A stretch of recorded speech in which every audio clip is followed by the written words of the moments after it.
This is the American Express Gold Card, and it's known for its cool look, and that's kind of why I got it, and I know that's a horrible reason, but today I'm going to figure out if this annual fee is actually paying for itself, or if I'm just getting screwed, or screwing myself over, I should say.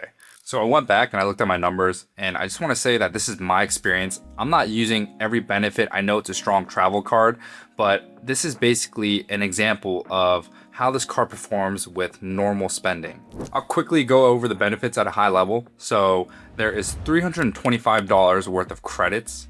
There's 4 points back on groceries and dining.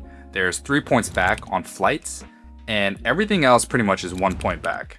But the question is, did I actually use my credits and maximize my points? So here are the numbers. Over the past year, I spent $24,740 and earned 50,804 points, which at first doesn't seem bad, but if you take a closer look, that means I averaged 2 points across all my spending. And that's kind of the problem here, because if you're not concentrating your spending on groceries and flights, your return ends up being much lower. Also, there's a catch. With Amex, if you're trying to redeem your points as statement credit, basically 0.6 cents equals 1 point. And the primary way to get a 1 cent conversion is through booking flights, which I did not utilize.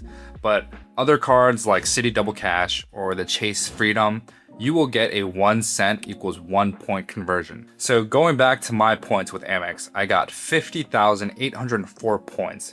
And if I'm gonna redeem that as statement credit, that roughly comes out to $304, which isn't great.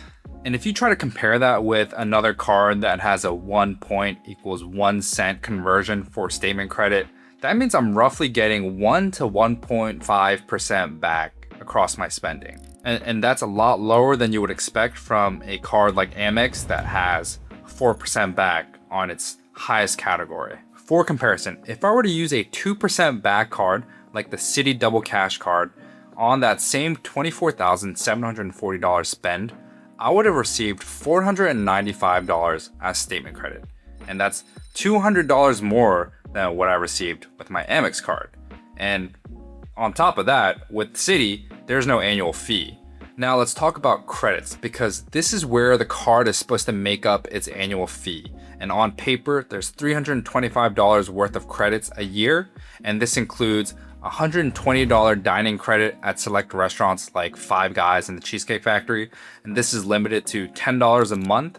There's $120 Uber Cash credit, and this is also limited to $10 a month.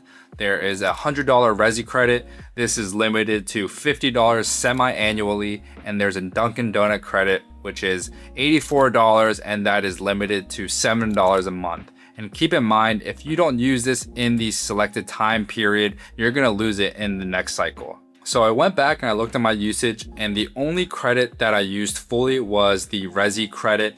For Uber Cash, I only used $60 and I left $60 on the table. For Dunkin' Donuts, I only used $10 and I left $74 on the table. For the dining credit, I did not use a single dollar, so that all went down the drain of $120 worth of credit. So instead of $325 worth of credit, I only utilized $170.